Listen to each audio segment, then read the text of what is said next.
you very much. Welcome to the program, ladies and gentlemen. My name is David Letterman, and gosh, don't we have the mostest fun here? You know, I was reading the paper this morning, and occasionally something will leap out at you and just kind of stun you in the head, like you'd been hit with a jai-alai ball.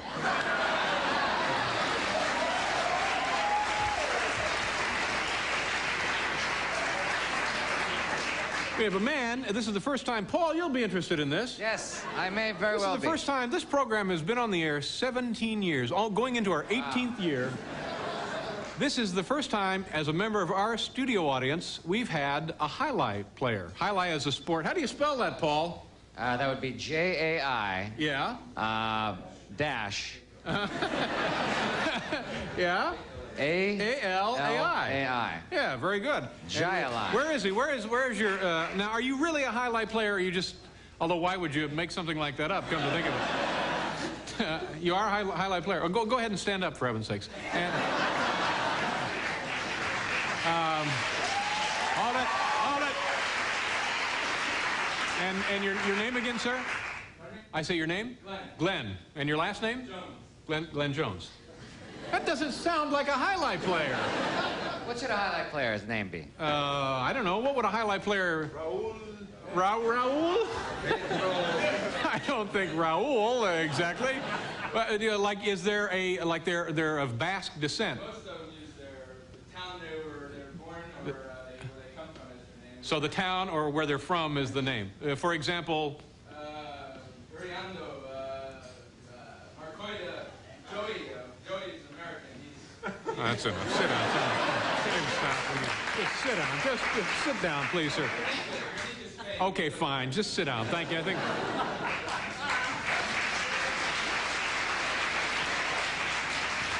Are there jai-alai groupies? Do you have... Do you really? Yeah. No, you don't. Do you? Yeah, okay. And I think we're right in the middle here in America of what I'd describe as jai-alai mania. Anyway, thank you for the man brought me a cesta. That's one of the mitts they use, isn't it? Or what do they call them? I know that, but it... I'm sorry, let's just start all over. It's a basket, sure. Nice to have you here, Glenn. That's Glenn Jones, Paul, jai-alai player. Glenn. So anyway, that's how this discussion began about something leaping out of the newspaper and hitting you as if it were a jai-alai ball, which is a pilota, right? Yes. Pilota. What else do we need to know? Fronton, pilota? Gambling. Faja. What's a faja? A what? Sash everywhere. Is a faja. Faja is a sash. Faja. So I'm reading the newspaper, and this item just jumped right at me and hit me in the head like a faja. And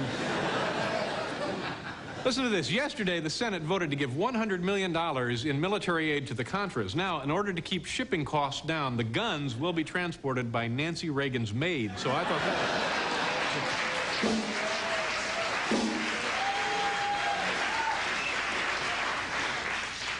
So now, this woman is arrested and charged with running guns to Paraguay, I guess. So a reporter is now asking Nancy Reagan how she's going to get along without her maid, and she said, well, it's no problem now that George Bush is back from the Mideast. But you know, ladies and gentlemen, seriously... Oh, fine. You want to talk to Glenn some more? Because I'm more than happy to spend the rest of the night talking about his faja. Interesting statistic in the health section of today's Times. Okay, 2 out of 3 women interviewed for this poll feel that they would have a hard time trusting any birth control device manufactured by Ronco. And another interesting poll in the USA Today this morning, and frankly, I think these people may be running out of good topics for polls. Listen to this. According to one in the paper today, it said that 3 out of 4 people in the United States make up 75% of the population. Thank you. Thank you, Anton. Thank you. We got a great show. Joe Namath is here, Ashford and Simpson, and Lester Lannon. Folks, here's our good friend Paul Schaefer. Paul.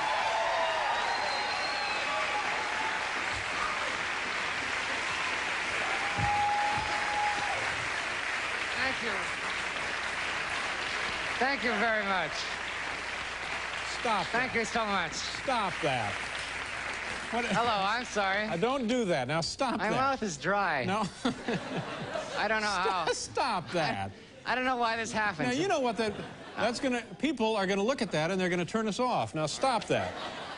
You have a lovely face, and if you do that, it may... What happened if it got stuck like that? Well, then...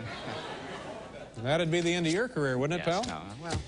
We got a big show, so let's get right to it tonight. First of all, we like to start off the broadcasts from time to time with a little top 10 list.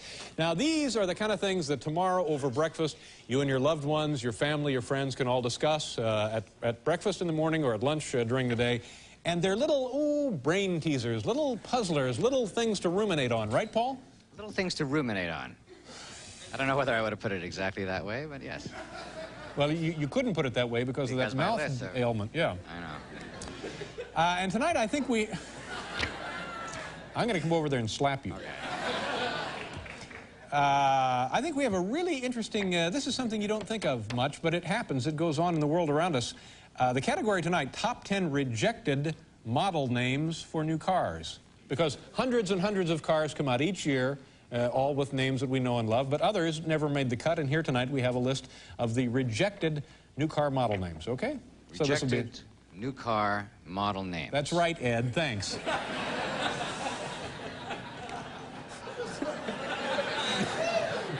You guys sounded great last night. I really enjoyed that with your friend Steve Winwood. Here we go. Top 10 rejected model names for new cars. Number 10, the Pontiac Cyst.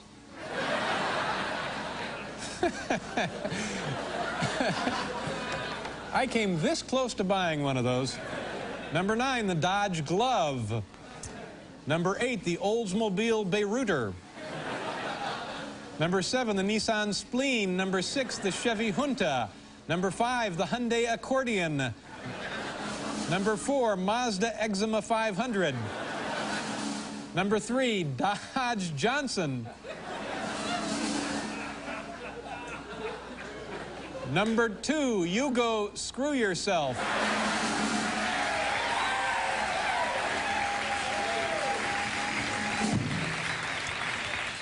And number 1 on our list of rejected model names for new cars, the Ford Gelding.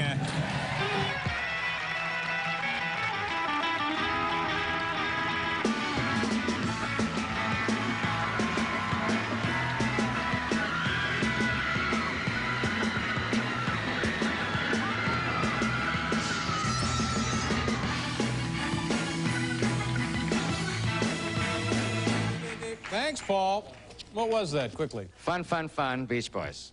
Was it? Yeah. I played with Paul the Beach played Boys. with the Beach Boys the other night. Just the other night, Yeah. out in New Jersey. Yeah. And I played Surfing USA. Sounded great. Paul brought in a little tape, and it sounded very nice. Yeah. Here we go. It's viewer mail night, by the way. If you've never seen this program before, here's what happens. On Thursday night, we answer our viewer mail. Wednesday night is recipes. Tuesday night is hypnosis night, and Monday is anything goes night. So here we go. Thursday, we answer our viewer mail. Number 1, Dear Dave, do you remember me? We went to high school together. Just curious. Jennifer Wills, Newtown, Connecticut. Geez, you know, I'm always eager to hear from people I went to school with, but offhand, I don't remember Jennifer. So what I'm going to do, I have the copy of my high school yearbook, the 1965 Riparian here for Broad Ripple High School, and I'm going to open it up and see if we can't find Jennifer Wills. Let's see. Oh, it's right here. We had it. Yeah. Oh, yeah. Okay. Let's see. There's the picture in the corner. Let's see. Jim. Oh, there. Yeah. Jim Jennifer Wills. Oh, that's strange. Let's see. Sophomore year football, junior year exchange student Denmark, senior year pom-pom girl, huh? Oh, yeah. I remember Jennifer. He was kind of a strange guy, but I do remember you, Jennifer, and thanks for the letter there. La-da-dee-dee-dee. Dear Dave, letter number 2 begins, what really goes on at those meetings that Paul Schaefer never attends? Kim Rainey, Cincinnati, Ohio. Good question. Paul and I go around and around about this. But in all honesty, very little goes on at those meetings, and it's not really worth discussing. So we're going to go on to letter number 3. Oh, Dave. Well, we'll just letter number 3. Dear Dave, letter number 3 begins. Excuse me, Dave. Yes, Paul. I'm sorry. You know, I happen to know those meetings are videotaped. So why don't we just take a look at today's meeting? No, I don't think we want to. Let's just go on to letter number 3. Letter number 3. Dear Dave, wait. what would life... No.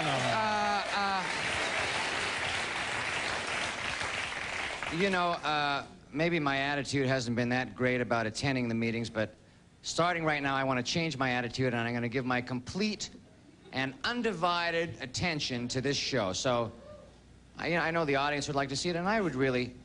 Let's show the tape of Paul, I'm telling you, there's nothing meeting. really to see. There's nothing goes on. Just the one, just from today, because I know they're all videotaped. Fine. Okay, fine, fine. All right, here it is. Here's what happened at the meeting earlier today, and I hope you're happy. It's a meeting. You know, it seems like to me, every surprise party I've ever attended, there's always some point when everybody yells surprise. So that's what we'll do tonight. When Paul goes to his dressing room right after the show, when he comes out, we'll all scream surprise at him. I mean, really loudly. I mean, we'll really surprise him. Did I tell you that Paul's favorite Las Vegas performer, Siegfried and Roy, worked up a whole new act for this? There you go. That's perfect. Now, this is really coming along. This is going to be a great surprise party. Now, remember, if Paul finds out anything about this, it's no surprise. So we have to keep it a secret, or it won't be a surprise. Okay. You understand, don't you? We want it to be a surprise, right? Gotcha. Kevin, go get the helium. Seriously, right now. All right. Oh, this is going to be exciting. I'll look over here in the file. Okay, Paul, there you go. There you go, Paul. I hope you're happy. You asked for it, you demanded it, you begged me, you pleaded with me. I hope you're happy. There you go, buddy. Ruined the big surprise. I wasn't paying attention, did I? Did I miss something?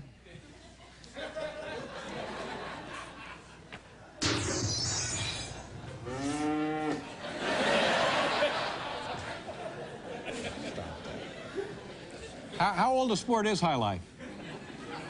Wait a minute. Huh? We're doing a show here. Oh, yeah, I'm sorry. We got to get going. We're trying to do a show. Letter number 3.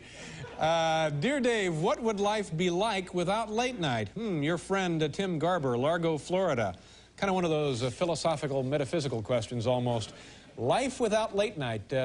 Gee, I wonder what that would be like. Gosh, life...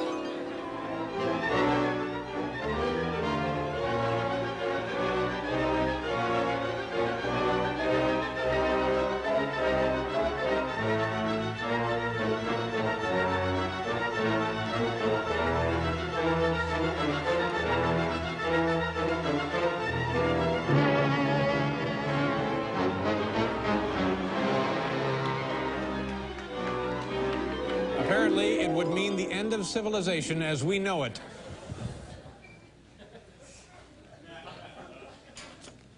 Letter number 4. What's new, pussycat? I don't know what that was at all. I don't. Dear Dave, letter number 4 begins, could you lend me a couple of bucks? Your pal Gizmo, Boston, Massachusetts. Gizmo, well... Yeah, I wonder how he got the name.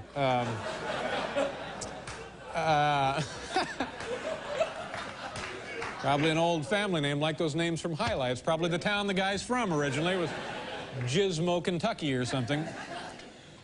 You know, when I got this letter, I knew I couldn't let my old pal Gizmo down, so I hopped on a shuttle and flew right up to Boston, and then, you know, here's what happened. Well, now here's what happened. Hello? Hello? Yeah, come in, it's open. Oh, hi, Gizmo. Well, look who's here, Mr. Late Night Cover of People magazine himself. Nice to see you. How are you? It's been a few years, hasn't it? Yeah, it has been a few years, ever since you left me at the airport in Richmond. Some partner you were. No. You know the airlines just lost the luggage there, Yeah, Gizmo. sure.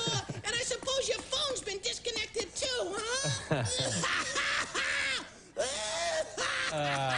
Listen, Gizmo, if you need some money here, there's a couple of bucks. I'd be happy to help you. You know, I had my mouth rewired last winter. Yeah. Oh, it hurts like hell when it rains. Listen, I'm double parked. I gotta run. Nice to see you. Before you go, Jocko. Yeah. There's just one thing I wanted to say. Sure, what's that?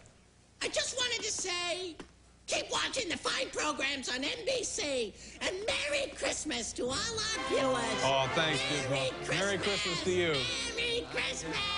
Oh, hi, Paul. Hi, Paul. Merry Christmas. Merry Christmas, everybody. Merry Christmas. Merry Christmas.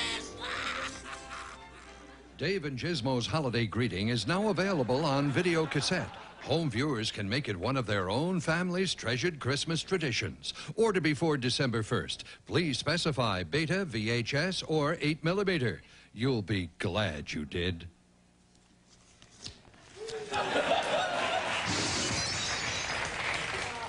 You'll interrupt my concentration. Letter number 5. Here we go. 5. Here we go, and then we got a great show. Dear Dave, how much are you making? Do you make enough? Ron Bain, Rancho Cordova, California. Good question. How much are we making, boys? Same as always, Dave. 200 gallons. Uh-huh. Enough for everyone in the audience to buy a jug of our world-famous 180-proof late-night skull cracker. Oh, great.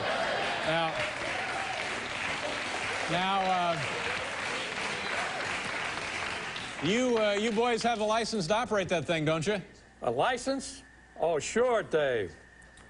Oh, yeah. We've got a license.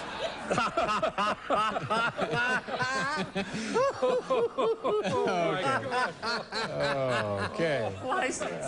There we go. You ready? We'll be right back with Joe Namath, folks.